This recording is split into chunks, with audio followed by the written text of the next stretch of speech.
United 175, New York. We have some problems over here right now. We might have a hijack over here, two of them. Today, our fellow citizens, our way of life, our very freedom came under attack in a series of deliberate and deadly terrorist acts.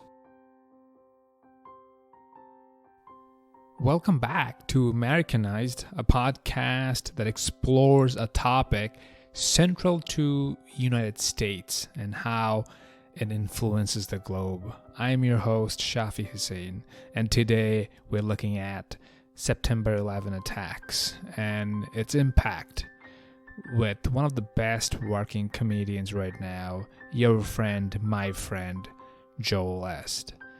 He just had a Comedy Central special drop free on YouTube that you should definitely look into. It's one of the funniest specials of 2020. And obviously, Joe has two other brilliant podcasts, one with Mark Norman called Tuesdays with Stories, and one where he explores anxiety meditation in his new podcast called Mindful Metal Jacket.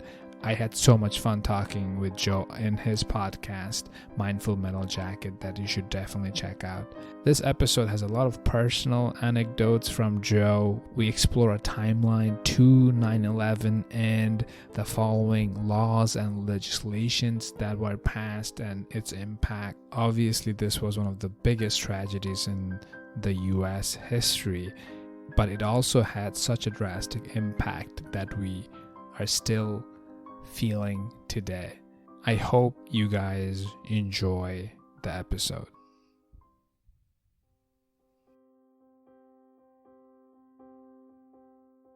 I love that, Joe. When I asked you, hey, what do you want to talk about? You're like, oh, let's talk about Buddhism or 9/11. You know, that's the two heightened, contrasting ever. It's like no one's like, oh yeah, I like yoga, meditation, and genocide. To be fair, in my defense, it is 9/11 season. As you might say. It was like, you know, it might have been 9/11 or it was a couple days before. I don't know what day that was, but it was right around there. And it is something that I love talking about. Now, it's tricky because you're an immigrant, so I feel bad being like, how about we talk about 9/11? But you're a smart guy who knows a lot of things. You have a lot of wisdom and you have different perspective. So it is interesting to talk to someone that seems very knowledgeable on a lot of topics because it is a fascinating topic. And this time of year, I always sort of dive back in because there's certain shows on or certain documentary, or you see posts and you start remembering where you were and all that stuff. And it's the most monumental event of our life. I mean, COVID is also insane and wild, but that was such an amazing level. And also it was sort of pre-social media and everything and not quite as divided. Now I feel like if 9/11 happened, not to just jump right into the topic, if 9/11 happened now, I feel like within a few hours people would be screaming at each other, where at that time it was quite united for at least a couple weeks, it felt like. Do you think people would be screaming in what way? Do you think that's gonna... Well, at this point, and I might be just crazy about that, at this point, it feels like, and maybe this is because of social media or I'm in some sort of bubble, it feels like a lot of people, like Trump people or certain people, wouldn't even give a shit. It would be like, that's right, you fucking liberal cities, they deserve it. Like, I mean, when COVID was happening, you saw got a lot of vibe of like, it's happening to those cities. Even yesterday, at the time of recording this, Donald Trump was at a press conference or whatever, and he was saying, if not for the blue states, we'd be doing better than anybody. This is mostly blue states, run by blue states. So the divide is even there, talking about mass death. And that's the president. That's not the internet. That's the president of the United States saying, look at how bad these blue states are doing. That's what the problem is. So I feel like there would be large chunks of people being like, New York, I mean, what are you going to do? I mean, they deserve it. That's crazy. But like, I feel like 9/11 is so monumental, and I'm glad you brought it up because there's so much to talk about, and especially from someone who grew up in Bangladesh, it was very different than someone who was raised in Massachusetts. You were in Mass at the time, I'm assuming. So like, tell me where you were and how you felt. What was the perception around you at the time when it happened? Okay, so I was 19 and living in Massachusetts still at my parents' house, and I had just started doing comedy. But at the time, I graduated high school, was doing comedy, and I had no day job, so my life was basically I would go to like an open mic I lived in the suburbs in Whitman, Mass, like 40 minutes south of Boston. So every once in a while, every couple nights, every few nights here and there, I would go and do an open mic in Boston, and if not, I would just hang out with my buddy Mike, who was like another guy that wasn't in college, and we would drink or listen to music, just drive around. I mean, this is pre-smartphones, obviously, and so we just kind of cruise around. I was it felt relatively aimless because I was just starting stand-up comedy. So I only had a couple open mics to do. I didn't have real work. And I think I didn't even have a job at that point. Like, cause I'm trying to think. Oh, maybe, no, I did. I had a bartending gig. Monday nights I bartended. So that was my only job, was I bartended once a week, lived at home. And, I think I had bartended the night before, and I was still in bed because it was morning. I think it was 8:47 or something like that, East Coast time. And my sister still lived at home also, and she woke me up after the second plane had hit, and just like knocked on the door, opened the door. I was in a sleep, and she said, I remember the first thing she said was, "They're shooting at the World Trade Center. They are shooting at the World Trade Center." And I was like, "What?" And I'm not even sure how she thought that or what. Like, maybe somebody had called and said something, but it was just, they're shooting at the World Trade Center. And I said, okay. And then we went into my parents' room, turned on the TV, and we just started watching. The second both planes had hit at that time. But even then, even after two had hit, it was still that sort of thing of like, what's going on? Is this a signal malfunction, whatever? And, it was terrifying. And then slowly it developed from there. So that was sort of the weird feeling. And I only told one person. I called my girlfriend at the time, who was at Bentley College, and she was the only one that I said the news to. I was like, "Hey, you got to turn on the TV. There's this crazy thing happening in New York." And she was like, "Oh, okay." And that was pretty much how it started, at least. That was the initial feeling, at least. And did you cry? Do you remember crying? No, I don't. No, I didn't cry. I mean, but I don't cry very often. I have emotional connection problems. But this is weird, and maybe this is skipping ahead a little bit, or we'll be all over the place or back and forth. But I have a sort of a interesting anecdote about that day. Is I had two little like interesting anecdotes. Was one, I had a page a day calendar at the time. It was like sports trivia, and like every day you'd rip it and it'd be some sports fact. And I didn't realize until like 2 months later that I woke up one day and I looked over at it, and it was still September 11th. I had stopped ripping it just subconsciously. It wasn't like I was like, I want to remember 9/11. It was just like this thing of life had changed so dramatically that I would start waking up and going to look at the paper or the news, and had just completely forgot to tear my page a day calendar, which I thought was interesting. And another weird or interesting anecdote is that when I was a kid, somebody convinced me that I did a bit about it that you saw, I think. Someone convinced me that someone would be hiding behind the shower curtain my whole life. So whenever I went into the bathroom, I would always pull the shower curtain back and look to see if anyone was in there. And I did that every time I went to the bathroom for like, I don't know, 15, from like the age of like 5 until I was 17 or 18 maybe. And I hadn't done it for like 3 years. And that night I remember going into the bathroom after watching the news all day and checking behind the shower curtain. It was this weird, like subconscious thing that like I had been brought back to my childhood of being afraid of a man behind the shower curtain. And I remember just being really freaked out and like looking back there as though like, Bin Laden was going to be sitting in my bathtub. But it was a weird moment of like, man, I haven't done that in a really long time. And thinking, so it certainly was jarring and an emotional time. I do not remember crying, certainly not that day. I just remember being like, holy shit, this is fucking crazy, that kind of thing. And the mood was similar to everyone around you, I'm assuming. Yeah, it was just shocking. And again, like I can't imagine how different it would be now with Twitter and Facebook, because we would have just been like sucked into Facebook and Twitter and trying to find all these crazy theories. It was just sitting there watching the news all day. Like we were in ABC News. Family Peter Jennings was our guy, and so you just sat there and watched Peter Jennings for whatever 12 hours. And my parents came home eventually, and then all four of us just sat there watching the news, like literally for 10 hours straight. And there's one more interesting anecdote from that night. Was my friend Mike Robinson and I would all we would ever do is just drive around in our car listening to music. And we just a few days earlier, I don't know if it was the night before or a couple days earlier, we had driven to the beach in Marshfield, Mass. And we were sitting on the beach. This sounds like made up or something. Like we were just sitting there talking about how many planes were in the sky. It was like so crazy. We were like, this is insane. I'm like, and we had this long philosophical conversation that we were big into that thing. We'd be like, what is life and all this, that kind of shit when you're 20.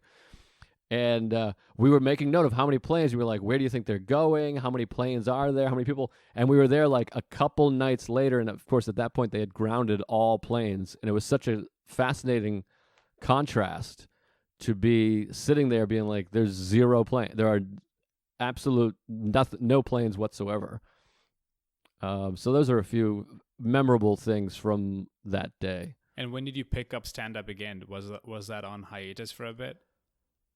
It was weird because at that point, like I said, I was like such an open mind. Well, I guess I had been doing comedy for just about a year. So I knew some people and some comics. And I remember going to the Comedy Connection a few weeks later, or a couple weeks later, and they had like an American flag on the mic stand. And I also remember at that time I would go down to New York every few weeks, a couple months to go do a bringer show. Like I would do some show. And I remember being at New York Comedy Club not long after that. Maybe January 2002, I think. I was definitely there in January of 2002. So maybe it was like 3 months later I went back to New York. And so comedy felt like it was kind of back in full swing. It didn't take long for comedy, but again, like I was a little bit removed because I was an open mic comic. So I remember like maybe a week or 2 weeks later going to the open mic, but it wasn't an open mic that had a lot of audience anyways. It was just kind of like a bunch of comics standing around going, this is crazy or whatever. What about in terms of jokes? Have you ever tried any 9/11 jokes in your stand-up? Or what are your thoughts on that idea? I haven't really. I never... Not like making fun of the victims itself, but like just like the, different ideas related to it. What happened, post with the axis of evil speech. Because the axis of evil speech is one of the most like monumentous thing I had seen, because right. Bush came on TV and is like, the axis of evil is Iraq, Iran, and North Korea. None of the attackers are from those countries, which blows my mind to this day. And it's like Iraq and Iran are so similar, and North Korea is not even like similar to it's just like through a name. It's like someone you hate. Like if you go to a protest and you're trying to like ask for rights, it's like, oh yeah, I want equal rights, equal pay, and also like, can someone kill my ex-boyfriend? It's like ridiculous. It's like, oh, why did you just say that? It has nothing to do with what happened. So like, did you like what is your I guess thought process when it comes to tragedies and jokes related to it? I'm just in your opinion, what is that? Yeah, so I never really did. I mean, at that time, again, I was so new and a weak, so I wouldn't even like try to do it at that point. And now, not really either. Now with podcasts, like I have like an extremely irreverent sense of humor. So, I mean, hanging out in person, my friends, we made some jokes probably that night, and your group of friends, because you're like, and this is like a whole other topic, maybe even like, but I'm like, I never want to offend anybody, but people I'm comfortable with that I know have the same sense of humor. We're like, you spend hours talking about the tragedy of it and how horrible it is.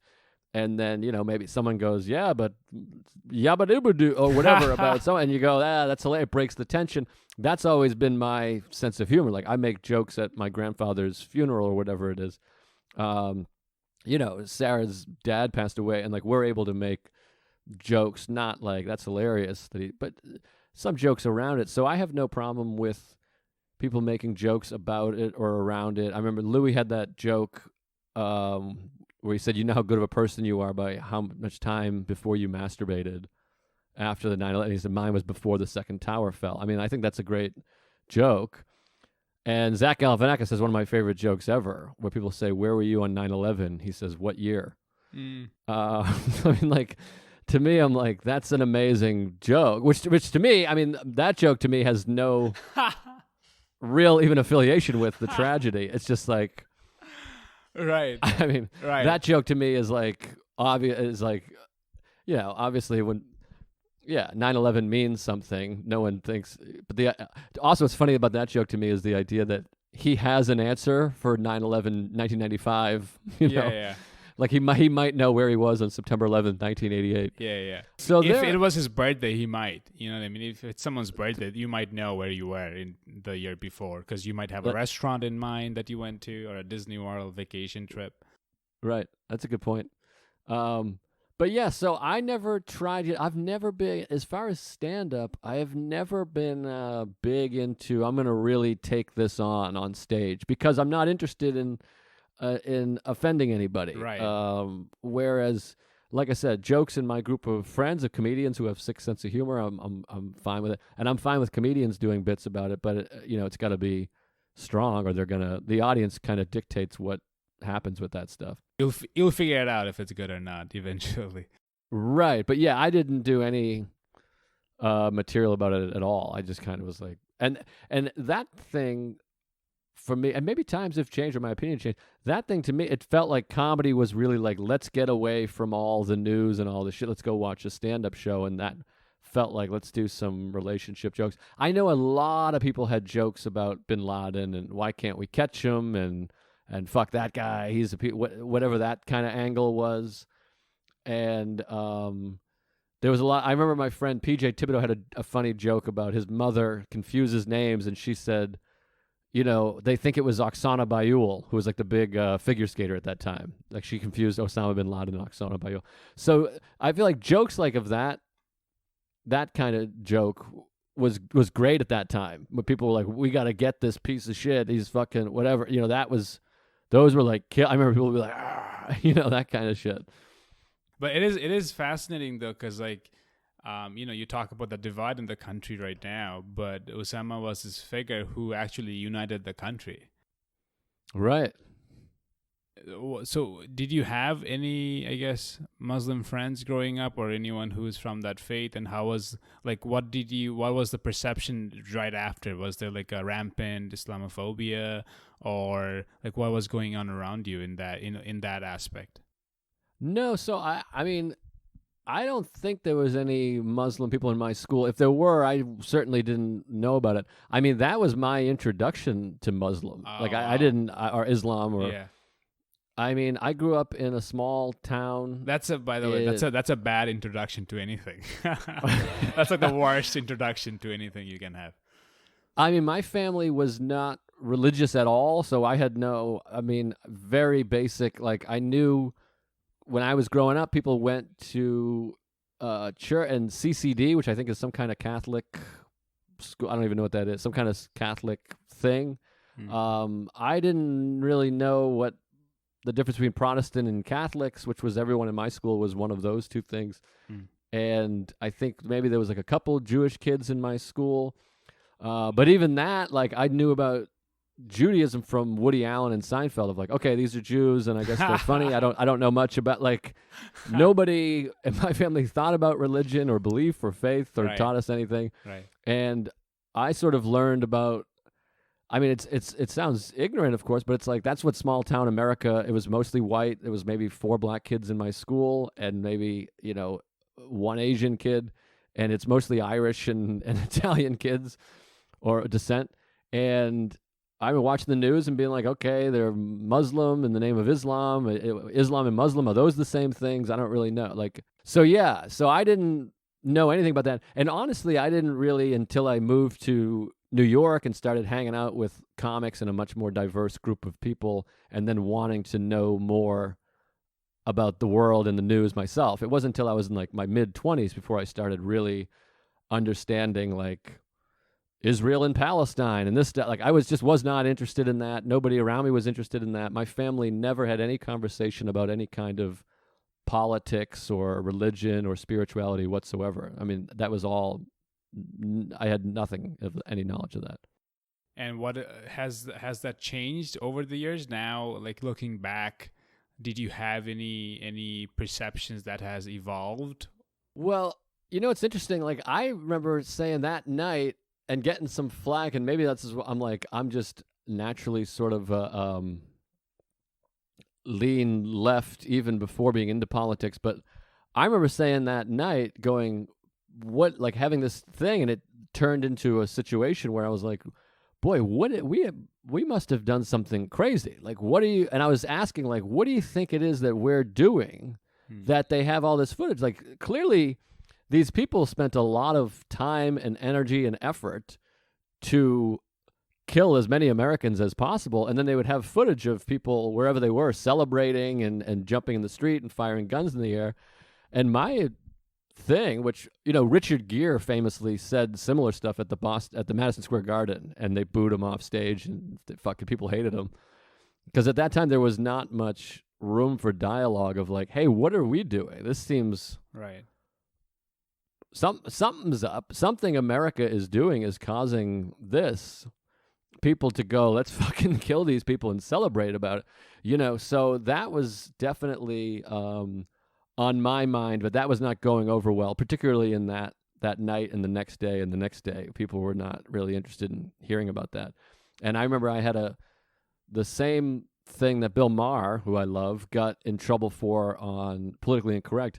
I had that discussion with my aunt. I remember my aunt Betty, who I did a bit about her. Same Aunt Betty that told me about Psycho.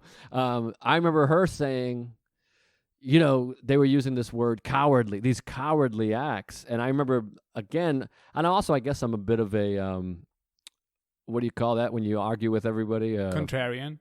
Yes, I guess I'm a bit of a contrarian. I mean, I like having discussions, but I remember her calling it cowardly, and I'm like, I don't know about cowardly. I mean, like, they sacrificed themselves to fight in this thing. I mean, is that really cowardly? And again, it's like I wasn't like pro Al Qaeda. I was just like, I mean, from their perspective, I don't know if it's particularly cowardly if they're willing to do that. And cowardly would be a drone strike. You could make an argument is cowardly, or firing a missile from across the ocean. Right. And I remember that not going well either. Oh, you did that as a bit or as just like a discussion? No, just in a conversation with family right. members, and it getting kind of heated and being like, shit. But also, when you're 20, you're naive. And I was just being like, why is she getting upset? I thought we were just having a dialogue. Right. So that's very interesting, right? And that is so true, right? When you see something on TV for that long, and for most small town country America, that's the introduction to Islam, right? Because that's what they have been told. And obviously, I'm not practicing myself, but it's sad to see that kind of hatred and anger towards like an entire group of people, and that obviously rose to the extreme height after post 9/11. And there's like so many comics obviously covered that already, and I don't want to go through that. Like they had like the Axis of Evil tour with Ahmed and all of that, all of those comics, and Hassan Minhaj and Rami, and all of them have like so many bits who grew up in this country. I wasn't even here, but I've like grew up watching them do bits about them.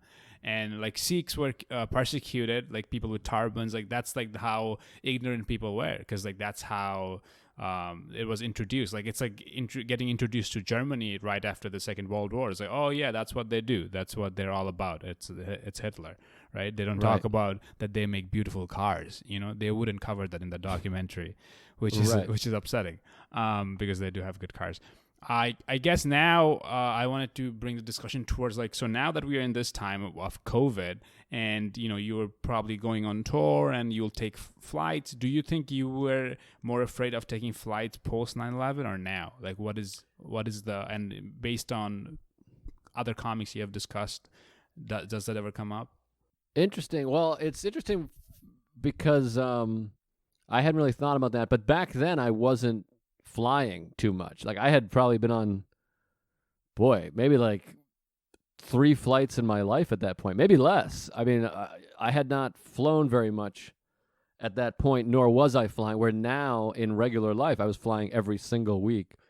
So, yeah, I hadn't thought about that. I've flown now twice, to one city and back, so 2 flights since COVID. And I've read a bunch of things that the flights aren't too bad because they move the air or some kind of circulation or whatever the hell.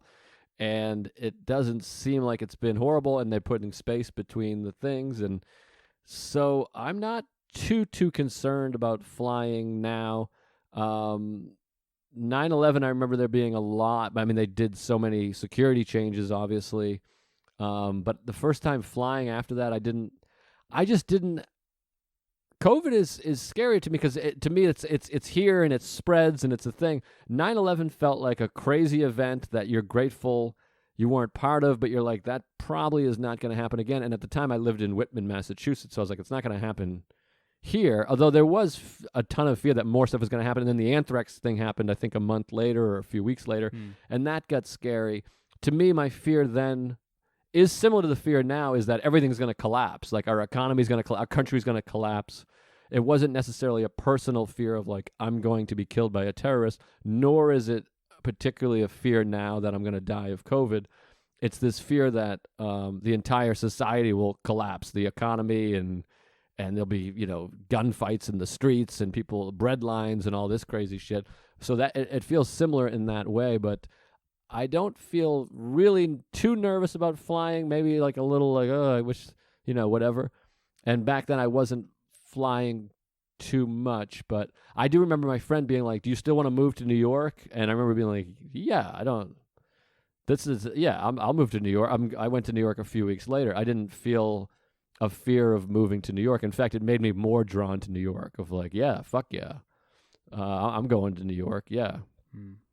So, and I don't know if that answered the question. No, it does. And did you have like fear of terrorists, like being in a place where you would get attacked by terrorists in the country? Not particularly. I mean, at that time, I had so much faith in that somebody was on it. Like now, with COVID, I don't feel that way as much. But I felt like at the time, and I didn't love that administration after once the war started, but at that time I just felt like somebody's on it. The FBI is doing the thing. There's CIA, whatever is going on. But I remember it always being a topic. I remember I went to Michigan Stadium for University of Michigan football game in August of 2002. So just under a year later, and that stadium, there was 107,000 at that time, I think. And we were sitting there and we were talking about, this would be insane if they crashed a plane in here, which still happen. Those conversations still happen. Like, boy, you could take a truck here, you could take a car here. That's one of the things that 9/11 did to the foundation of our country, is like that's now a topic of conversation that everybody's thinking about. Where would I go? Where would I run to? Or if I were a terrorist, what I could do, I would get a car and come this way. I could take. So I remember that being part of it, but maybe I'm misremembering. I mean, I don't really remember having a big fear. I do remember I was at the first Red Sox game after September 11th. I think it was September 19th.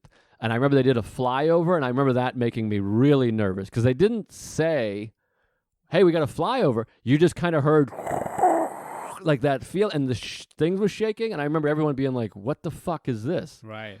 So that I do remember being like, Jesus, like that was weird. You kind of were definitely on edge, and it's sort of like copycat. Like you worry that like, is someone else here? Are they? So I guess now that I'm like kind of putting myself back there was that feeling of like, boy, but I wasn't afraid enough not to go. I went to a concert 2 days later and a baseball game a week later. So I wasn't too scared to go, but we were also being told at that time, like, go out, do the thing. That's the best thing to do. And we all sort of had that sense of like, yeah, let's go. Right. That's, yeah. Like you just mentioned that, you were not like the biggest fans of the administration after they started the war. And I couldn't point to which war because they started a few. So like, I guess like post 9/11, and now you're like, you have grown up to be such a wise man, genteel human being, and you have learned so much over the years. How do you think post 9/11 has changed this country and the world? Like, what are your thoughts, or what do you think you have picked up along the years? And then I'm gonna share some of the things that I think 9/11 has done to our society and the fabric of the planet. Boy, it's interesting. It's hard to say, I guess. Now, I mean, we're so much time has passed that you feel so removed. And now so many things have happened since then. Like Trump feels like it has erased so much previous history. Everything just feels crazy. And I know a lot of people are making this joke, but like George Bush now feels like a guy that I'm like, I'd love to have George Bush president. And, he's a war criminal and the anti-gay stuff, all that stuff. But he felt like a guy that was like, I felt like he was misguided. A guy that had, America's, he wasn't just looking out for himself, which it feels like Trump is. So that might be a side topic, and maybe I'll get shit for saying that. I'm sure someone will be mad at me. But it's hard to even put myself back there, because now 20 years have passed. So this is what reality is for the last 20 years, is living in a post 9/11 world. I think maybe it contributed to a lot of the divide and how we should approach things, and it made more of a hatred for this liberalism. I think there's more disdain for the idea of liberalism. And I think probably the other way around too. There's more disdain for this, like, we're just going to occupy countries in red, white, and blue in the name. It definitely made both sides hate the other side more ultimately because of the Iraq war and the Afghan war and all that stuff. I think that contributed. I think there's a lot of other factors to that also, though, that just aren't just 9/11. I've read a lot about that topic, and that kind of sells more as politicians, I think, too, of going, that side's crazy, they're going to ruin the country. So it's not all that, but maybe that also is through 9/11. And the idea, I think, and maybe this went on before, of we can use this to sneak in some things that we want to put through, which maybe was always going on, but that felt like a big part of 9/11, of like, let's use this to kind of get these things done that we wouldn't have been able to do. Right. So that feels like that. My day-to-day life, it's not really on my mind too much anymore. So it is hard to kind of have that perspective. I mean, I'm not a historian, so it's difficult to put in perspective. So when it comes to like you brought up a few good points about the war, and then they're trying to sneak things through the Congress, or trying to pass policies that they have always wanted to, but couldn't because they didn't have like a big event to like have that kind of change. Also, I love that you always have a Starbucks cup next to you, which is great, because like I was watching the video you had shared with the museum show that you're trying to sell, and you had a Starbucks like back in 2014 or 15. It's so fun to always see you. It's very on brand. Thank you. It's my safety blanket. Do you recycle this, or do you have a new Starbucks every time you go I out? would rather not answer that question. I feel like you're shaming me. No, I reuse them quite a bit. That's great, because like if you recycle, you get like few cents off. You get like money, so it's like good. It's incentivized. Yeah. So the idea of that you're mentioning about sneaking things past the Congress. What are some of the conspiracy theories that you have heard regarding 9/11 and believed, or not believed but entertained? I mean, the main one was the United 93. That flight. That day, I remember being like, we fucking shot that plane down. That's what happened there. And that's really the only conspiracy theory to me that seemed plausible and interesting to me at that time. I've talked to people. I mean, I haven't done a deep dive or studies into it, but I've talked to people that are pragmatic and smart and be like, no, dude, no. And they had some kind of evidence. But the idea that we could, like, I remember hearing the jets had been scrambled the wrong way and they went off the coast and they were supposed to go one direction, and that seemed strange to me, that story. The fact that it was sort of blown to, smither, there was very little remains, and it didn't seem insane to be like, go up there and shoot that plane down before it goes wherever it's going. So that that was the only theory to me that I'm not much of a conspiracy theorist, for better or worse, but that seemed to me very plausible that we could have and would have scrambled some jets and been like, we got to take it out of the sky. That's the way it's going to have to be. That one seemed pretty real. I didn't really get into like George Bush knew and let it happen. I think they were getting warnings and just ignore. I think it was more hubris, which is the name of a book that I read, so maybe that's why I'm saying that. But I think it was more, what do you call it? Ineptitude. Like they just fucked up. I don't think that. My thing with conspiracy theory was like, wouldn't it have been a better conspiracy for them to have, if they were framing somebody, to frame the Iraqis and been like, Iraq did this. Now we're going to go to war with Iraq. And wouldn't it have been an easier conspiracy to have thwarted it right before? Like this was about to happen and we saved it instead of letting it happen. But so those are my kind of anti-conspiracy theories. But that was about it. It seemed like just a real big fuck up on behalf of a bunch of people. So at the time, what was being shared as to why that might have happened? Like, what is the beginnings of this hatred towards America, and like what was actually the conversation surrounding that? I feel like there wasn't much conversation. I mean, what was being pushed was they hate freedom. These people, they want, they hate us because they ain't us. Was kind of the speech of like they hate that we have sex and that we're free loving, and that's the sort of psychological thing. Is like you have it so good here that they are mad about that.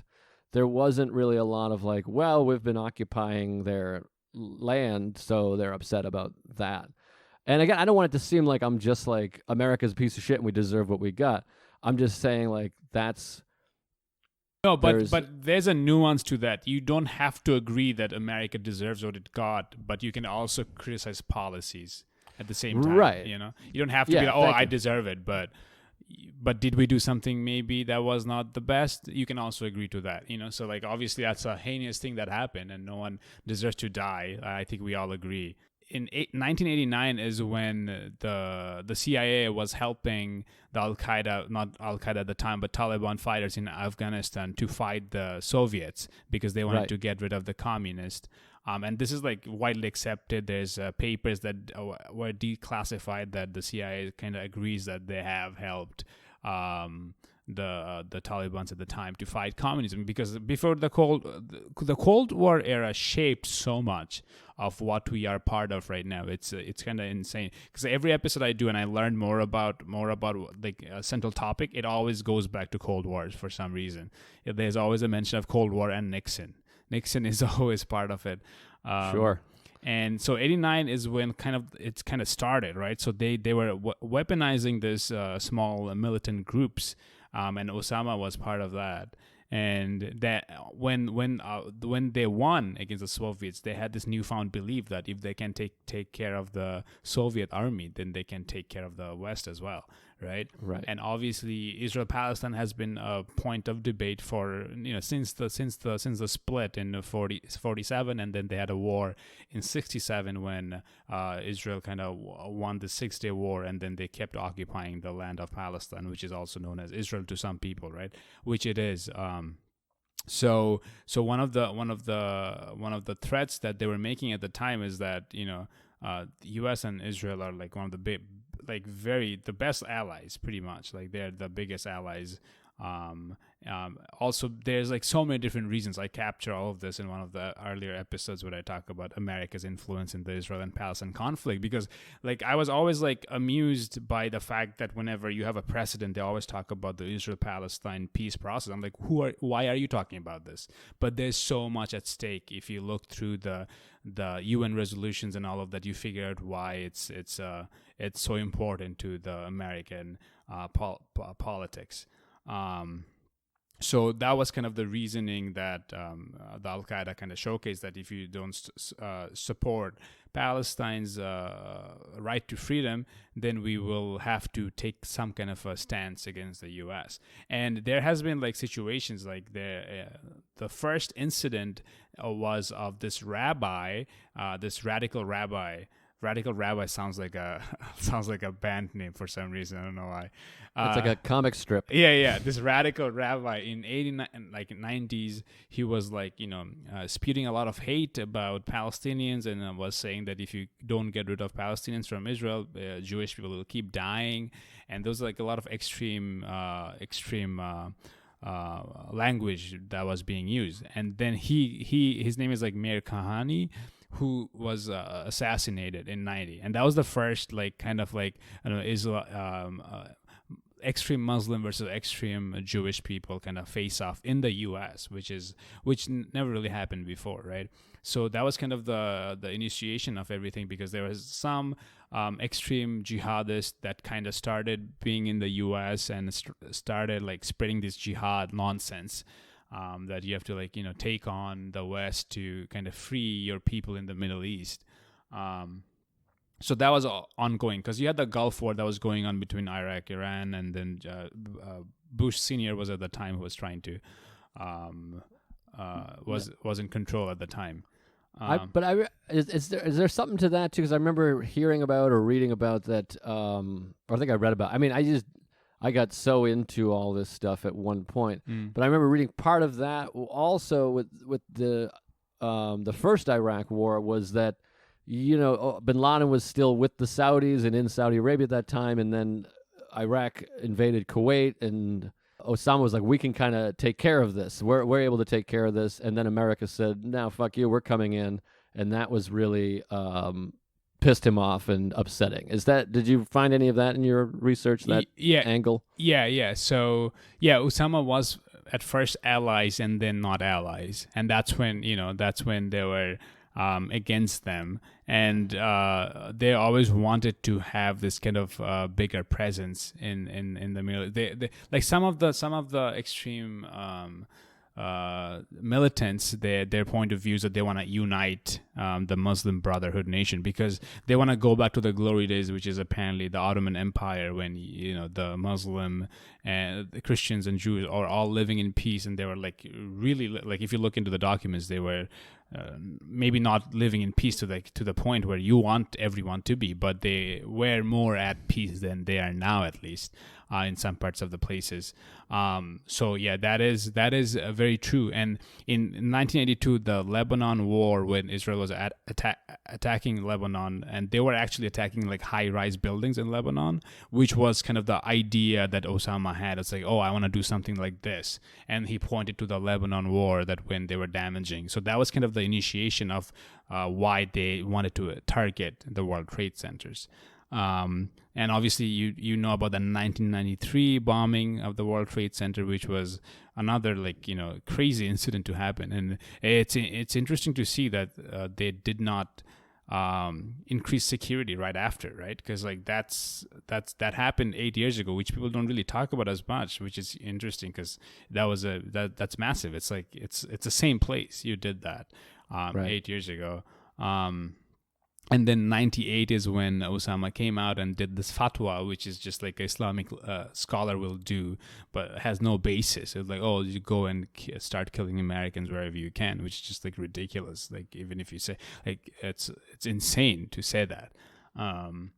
So they started, and then obviously there's like a lot of reports. Like there's a report that came out in 2016. It was a declassified 28 pages where the CIA found that they had ties. The government funded the 9/11 attacks. Like they had obviously like 15 out of the 19 attackers are from Saudi, and there's never been any there's been never any action taken against the Saudis, because they buy the most amount of weapons from the US. So that's such a dichotomy when people are banning 7 Muslim countries, had nothing to do with 9/11, nothing to do with any kind of attacks in this country. So it's like very interesting how policies work. So 15 were from Saudi, 2 were from the United Arab Emirates, and that's the link of Kuwait, the UAE, and then 1 from Egypt and 1 from Lebanon. One of the biggest things that happened pre 9/11 was that the CIA and FBI wouldn't really share their analysis. Like if they had a suspect, they wouldn't tell the other, because they just wanted to show who has the bigger knowledge, right? And they just wanted to get all the credits. So they knew about the people who came and took flying lessons in Florida, and they had like a FBI informant that was like attending classes with the hijackers, and they knew that they're not qualified to do this, like taking classes. They had like most of them had fake passports that was all Saudi funded. So it's very interesting, like what happened pre and then what happened post, right? Because post 9/11, you had this crazy legislation which was called the AUMF, which is the authorization for use of military force, that got passed. And this kind of changed everything, because before that, if you wanted to attack a country, you would have to have debates in Congress.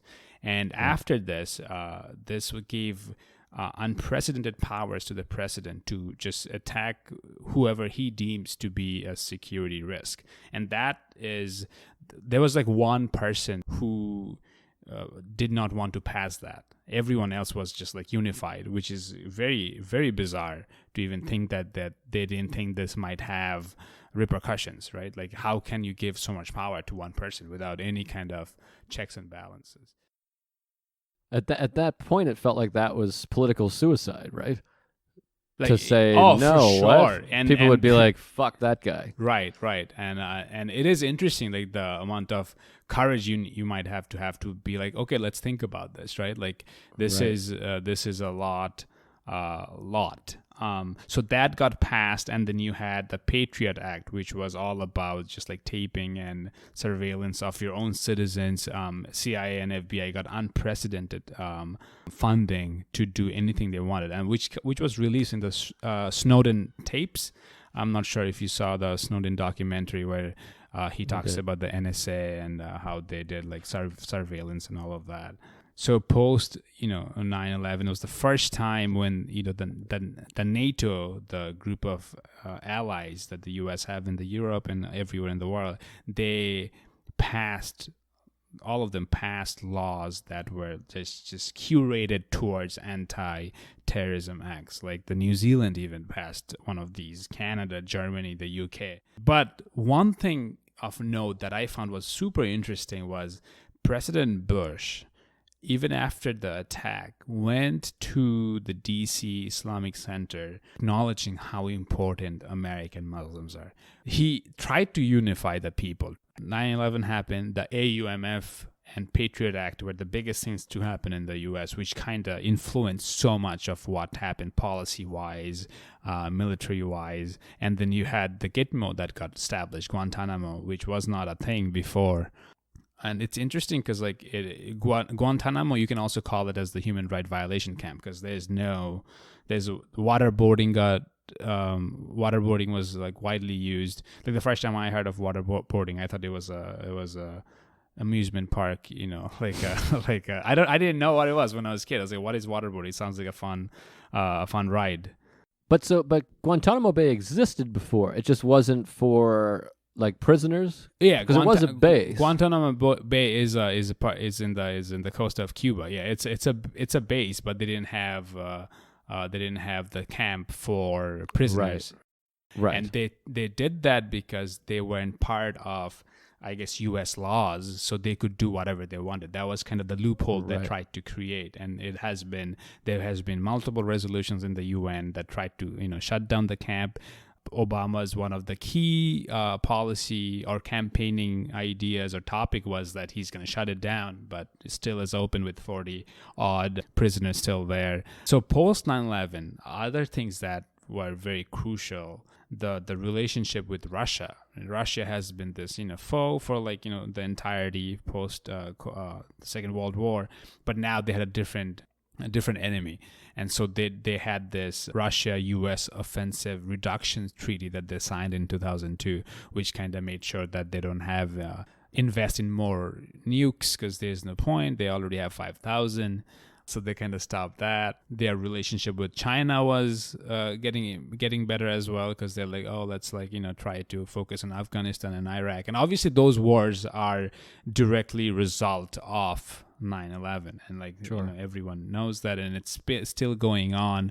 So the effects of that are still, you're facing it today, because even though it feels so far away, the Afghanistan war is still going on. Parts of Iraq are still occupied, right? And then the Obama administration obviously tried to get away from Iraq after Osama was killed, but then that created a vacancy, which it created ISIL or ISIS, and that's when they went back again to fight them. So like the effects of post 9/11 has been so dramatic, right?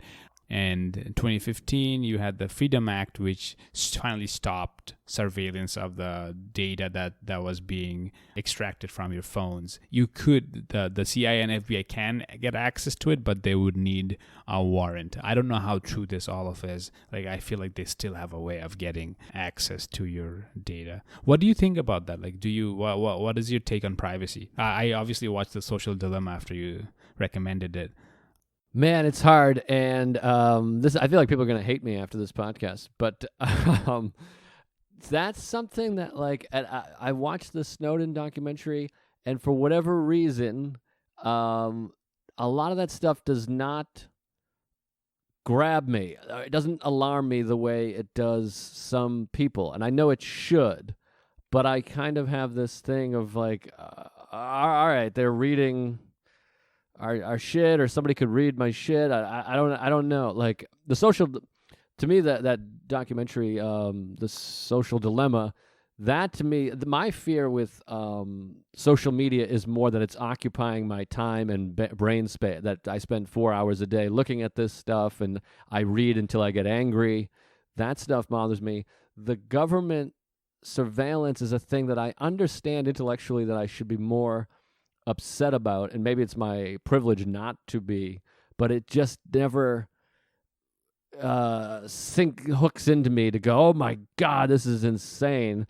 And honestly, maybe it's because I did experience 9/11. I do have this thing of like, well, there are people that want to kill us, and this is maybe a conservative viewpoint, that I'm like, I want something going on. I'd rather feel like the government can read my emails that are usually like, hey, let's meet in the park at 3, and I don't have to worry about somebody fucking blowing up the subway if somebody's interrupting an email or so. So, and I know that's a very conservative viewpoint, but that's how I've always felt. I'm sure you could make a really good case to me that would make me go, Jesus, that's horrible. I hate this. No, I think I am actually aligned with you in the sense that the social dilemma, like most of the things because I work in the semiconductor space and kind of like was kind of exposed to like how things are being done with like pushing, push notifications. And that was like pioneering work by this economist who won the Nobel back in the 90s and 2000, where they were just trying to have you nudge stuff for better behavior, which kind of changed now to get more of your attention, right? So I think we are aligned on the sense that I also think social media can be dangerous because of the time I spent. I'm a big fan of transparency. I think everyone should know everything, because when you do, that's when you're not ashamed. That's when you're not, if you don't have anything to hide, then it's just like better. So what are you, so maybe it is also maybe a conservative view, but like I think there should be at some point maybe AI which takes over and just like monitors everything, so that everyone is just like same playing field, knows everything that's going on if they wanted to, and then people would just like act better, because like people act better when you have more eyes on you, right? That's just like not people on in every culture, just like they're like, oh, someone's looking at me, so I should behave. Shame has built into us, right? So I think it's a good thing when people know more than less. Obviously, no one. I'm not talking about the dick pics or whatever. Like no one cares about that. But I think if you have nothing to hide, then you shouldn't have a problem with being tracked. Because like what are they gonna do with it?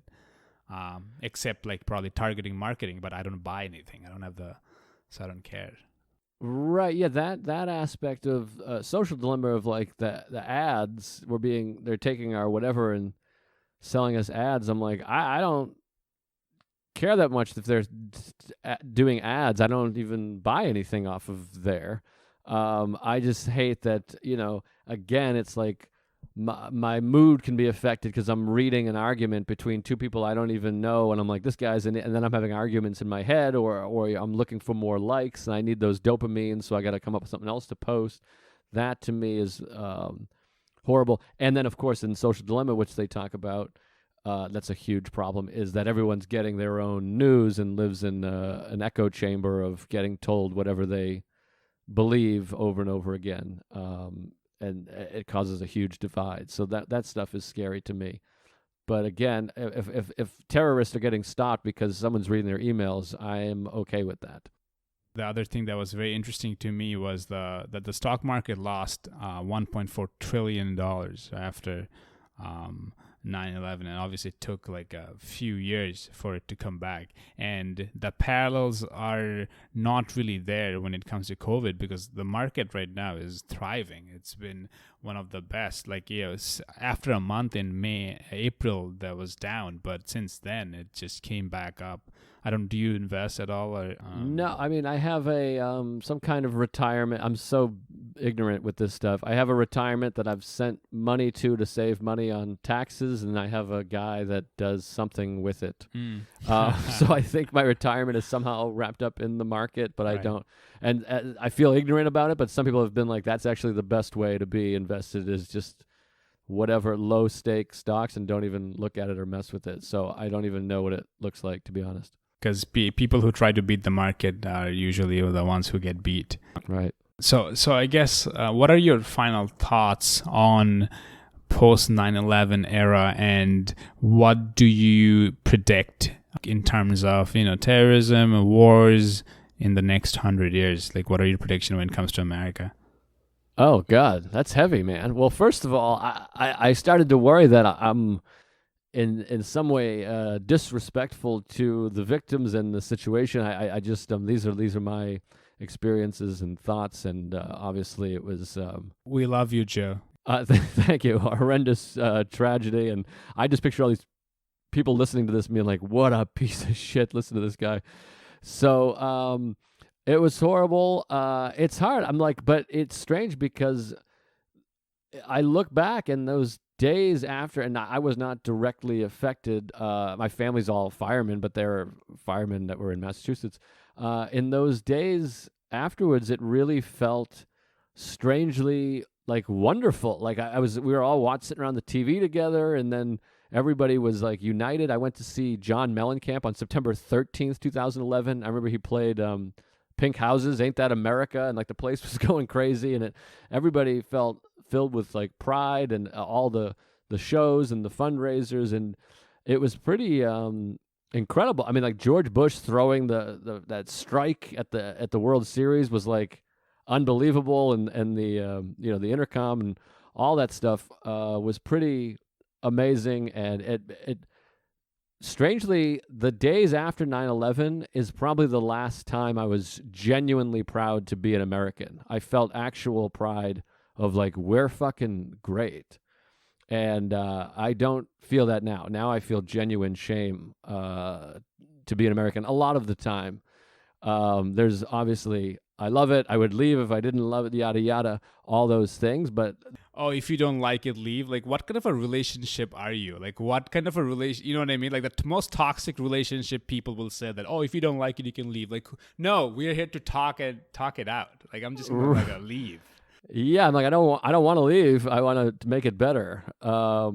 So yeah, that was it was a strange time, and I don't know. I mean, there hasn't been certainly a terrorist attack to that magnitude in a long time. I don't know. My fears now are more with climate change and civil war at this point than they are terrorists. But maybe that's because that's what's more prevalent, it seems, right now as we're talking. But I hope that there are better days ahead. I have some hope because I have to contain hope, or else I moved in a dark direction naturally. So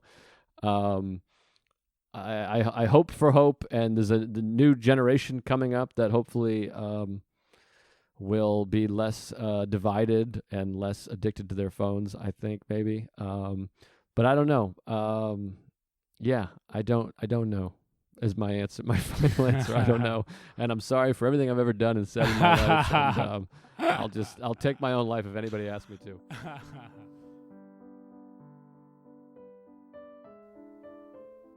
That was the end of our show today. If you like this podcast, you can support it by writing a review on iTunes or wherever you listen to the podcast, and tell a friend.